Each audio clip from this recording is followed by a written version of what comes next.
The night the sound engineer set up his equipment on my back patio, Karen Mosley stood on her porch in her robe, arms crossed, already texting someone on the board. She was so sure those readings would finally get me fined out of Ridgeline Estates.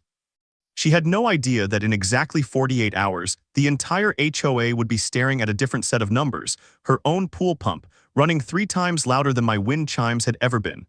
My name is Daniel Reyes. I bought my house on Larkspur Court 4 years ago, back when Ridgeline Estates still felt like the kind of place where neighbors waved instead of watched. It's a quiet development outside of town, 31 homes, manicured lawns, a shared clubhouse nobody really used, and a homeowners association that mostly existed to argue about mailbox paint colors. I work from home doing structural engineering consulting, which meant I was around enough to notice things most people missed. I noticed the way Karen Mosley's SUV idled in front of houses a little too long, like she was inspecting rather than passing by. I noticed she'd been HOA president for 6 years running unopposed because nobody wanted the headache of dealing with her. My backyard was my sanctuary.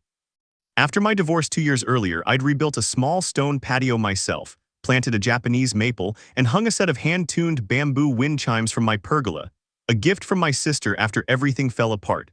They were soft. Barely a whisper on windy days, silent on calm ones. I'd sit out there most evenings with coffee or a beer, listening to that gentle clatter, and for the first time in a long time, things felt peaceful. Karen lived 2 houses down behind a fence with a pool she'd installed the year before I moved in. I didn't think much about her pool. I didn't think much about her at all, honestly, until the first envelope showed up in my mailbox on a Tuesday in March. I should mention, I wasn't the first person on Larkspur Court to get one of Karen's letters. My neighbor across the street, a retired nurse named Linda, once got cited for a garden gnome that violated the aesthetic uniformity clause. Another family 2 blocks over got fined $300 because their trash bins were visible from the street for 6 hours longer than the bylaws allowed. Nobody fought back. Nobody had the time, the energy, or frankly the appetite to go up against a woman who treated every disagreement like a personal offense. So people paid the fines, muttered about it at the mailbox, and moved on. I understood why. I just didn't know yet that I was about to become the exception. It was a formal HOA violation notice, printed on letterhead, with my name spelled correctly and my peace of mind spelled completely wrong. The notice cited Section 4, subsection C of the Ridgeline Estates bylaws, excessive or disruptive auditory disturbance, and claimed my wind chimes constituted a nuisance violation. I actually laughed out loud reading it, standing at my own mailbox. Wind chimes. The things birds ignored. The things I could barely hear from my own kitchen with the window open. I figured it was a misunderstanding. I called the HOA office and got Karen herself on the line because apparently she handled sensitive complaints personally. Mr. Reyes, she said, her voice syrup-sweet in that way that always meant trouble, several residents have expressed concern about a persistent ringing noise coming from your property. It's been affecting their quality of life. Which residents? I asked. That information is confidential. I let it go. I figured fine, I'll take the chimes down during high wind, maybe move them further from the fence line. Small compromise, no big deal. I did exactly that the following weekend. 2 weeks later, a second notice arrived. Same violation, same section. This time with a threatened fine of $200 if the issue wasn't remediated within 14 days.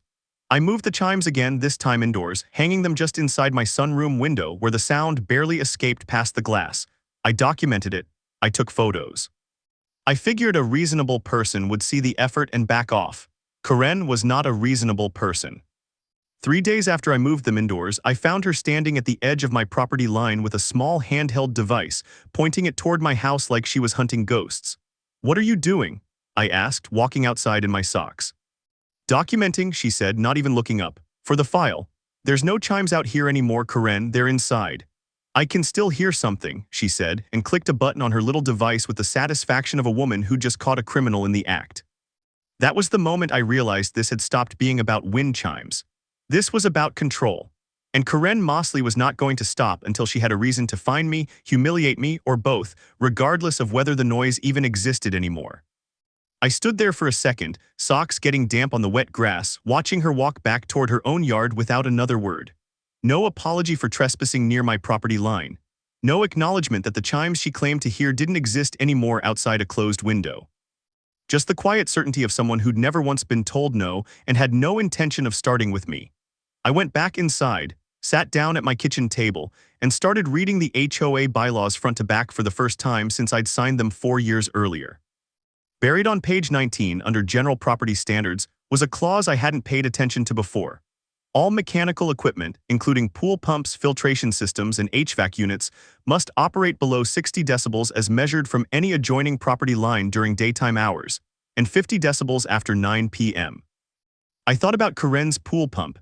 I'd heard it before, a low mechanical drone that kicked on most mornings around 6 and ran for hours. I'd never complained. I figured that's just what pools sound like, but now I was curious. Genuinely, professionally curious, in the way an engineer gets curious about numbers nobody's bothered to check. I didn't say anything to Karen, not yet. I just started listening differently.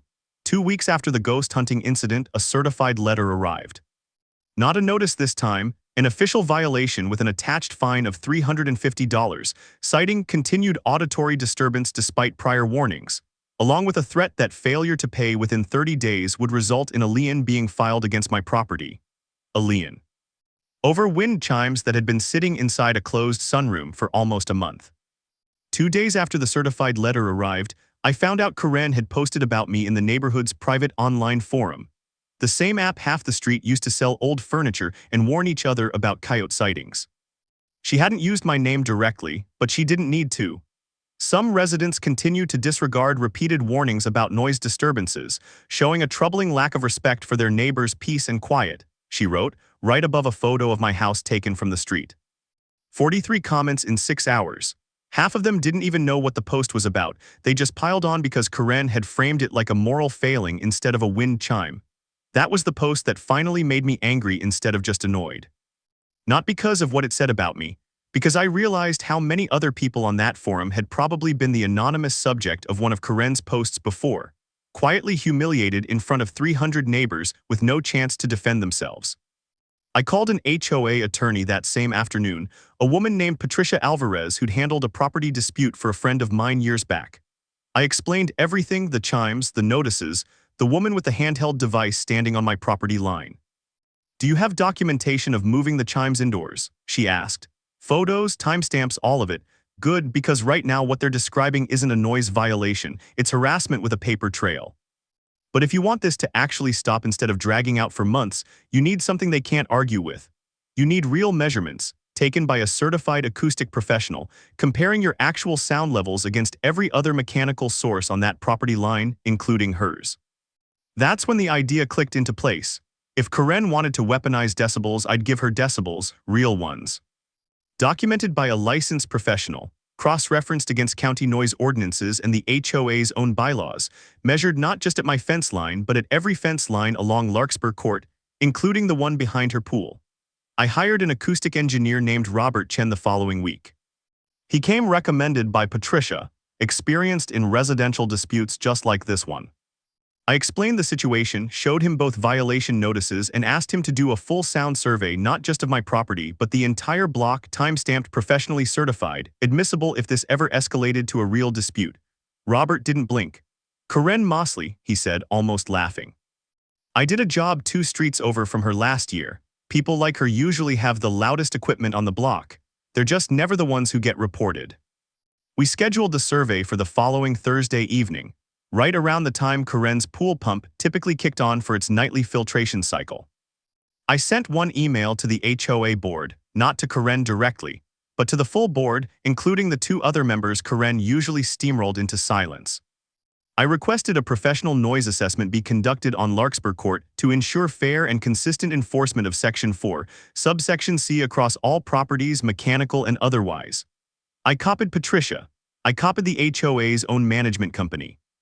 And I made sure the request specifically included in writing comparative measurements against neighboring mechanical systems, pool equipment included. Karen didn't respond to the email for 2 full days. When she finally did, it was 4 words long. "This is unnecessary, Daniel." It wasn't unnecessary, it was overdue. Thursday evening, Robert arrived with a case full of calibrated equipment, sound level meters, tripods, a laptop logging real-time decibel readings. He set up first at my property line, capturing baseline ambient sound with the wind chimes completely silent inside the closed sunroom. The reading came back at 38 decibels, quieter than a normal conversation, quieter than the crickets that started up an hour later. Then we walked the perimeter of my yard, testing every possible angle Karen could have stood on when she claimed to hear something. Nothing exceeded 42 decibels anywhere on my property. For context, Robert told me a library averages around 40. That's when Karen stepped outside onto her back porch, arms crossed, watching us from her side of the fence like we were trespassing on state secrets. "You can't just set up equipment and take measurements without HOA approval," she called out. "Actually," Robert said calmly, not looking up from his laptop, "under the request submitted to your board, this survey is HOA sanctioned. I have the email chain if you'd like to see it." Karen's jaw tightened. She didn't ask again. Robert moved his equipment to the shared property line between our 2 yards next, the exact spot where her pool pump housing sat, tucked against her fence, running its evening cycle. The moment he activated the meter, the needle jumped. 68 decibels. Sustained, not a spike, a constant mechanical drone well above both the HOA's own 60 decibel daytime limit and dramatically above the 50 decibel nighttime threshold, given it was now well past 9. "That can't be right," Karen said, stepping closer to the fence. "It's calibrated equipment," Robert replied. "It's right." I watched her face change in real time. The confidence that had carried her through 6 years of unopposed HOA leadership, through 2 violation notices, through standing on my property line with a handheld device like she was building a legal case. All of it cracked for just a second. "That pump is standard equipment," she said, quieter now. "Every pool has one." "Every pool has a pump," Robert agreed. "Not every pump is 15 years old with a failing bearing and no sound baffle. Yours is registering nearly 30 decibels above code. Your wind chimes," he glanced toward me, "registered nothing above ambient noise, not even close to a violation." "So what happens now?" she asked, her voice smaller than I'd ever heard it.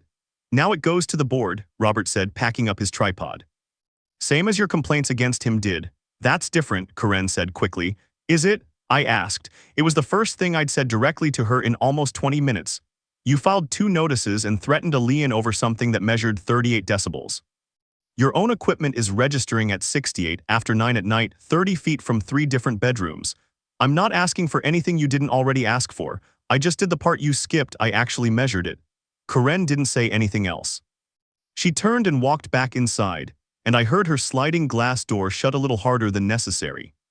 The full report went to the HOA board the following Monday, alongside Patricia's formal letter disputing both violation notices and the threatened lien, backed by certified data instead of a handheld device and a grudge. The board meeting 3 weeks later was the first one I'd ever actually attended. The community room was half full, more people than usual. Word travels fast in a neighborhood of 31 houses. Karen sat at the head table in her usual seat, but she wasn't running the meeting this time. The HOA's regional management representative was there instead, flown in specifically to review recent enforcement inconsistencies, which everyone in that room understood meant Karen. They read the acoustic report aloud, line by line. 38 decibels at my property line, 68 decibels at hers.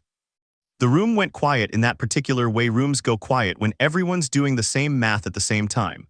One of the other board members, a soft-spoken retired teacher named Grace Whitfield, who I'd barely spoken to before, finally raised her hand. "How many other violation notices has Karen personally issued this year?" The management representative flipped through a folder. 14. "How many were substantiated by independent measurement?" A pause. "None until this one, which found the violation belonged to the complainant, not the resident." I didn't say a single word during that part. I didn't need to.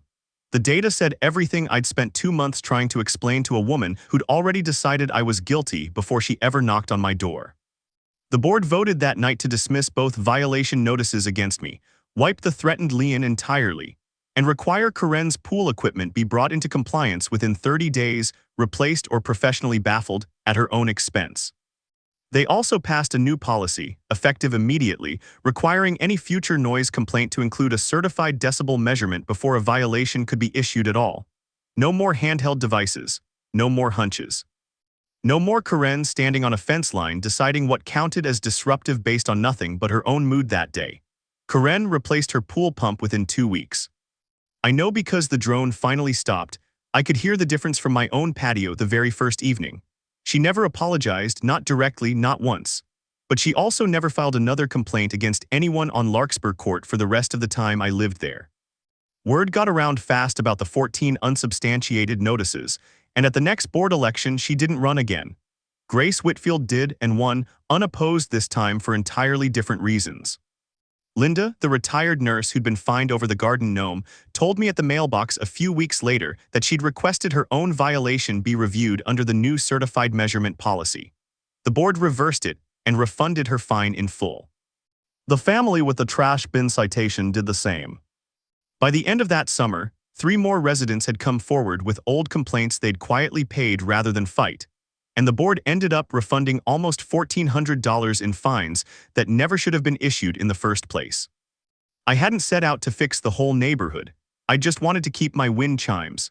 But it turned out one folder of real data was enough to unravel 6 years of guesswork dressed up as authority. I hung my wind chimes back outside a few days after the meeting, right where they'd always been, catching the evening breeze off the ridgeline. A few neighbors stopped by that week just to tell me thank you. Turns out I wasn't the only one who'd gotten a strange notice over the years. Just the first one who'd bothered to fight it with something Karen couldn't argue with. I still sit out on that patio most evenings, coffee in hand, listening to that same soft, gentle clatter. It's quiet out here now. Actually quiet, the kind that isn't measured by a stranger's ego, just by whether you can finally hear yourself think. If you've ever dealt with someone who used a little bit of power like it was a weapon, you already know how good it feels when the truth finally gets measured, documented, and read out loud in a room full of people who stop believing them. If this story hit home, you know exactly what to do. Tell me in the comments what your HOA tried to pull, because I guarantee I'm not the only one with a folder full of receipts. And if you want more stories like this one, you know where to find me.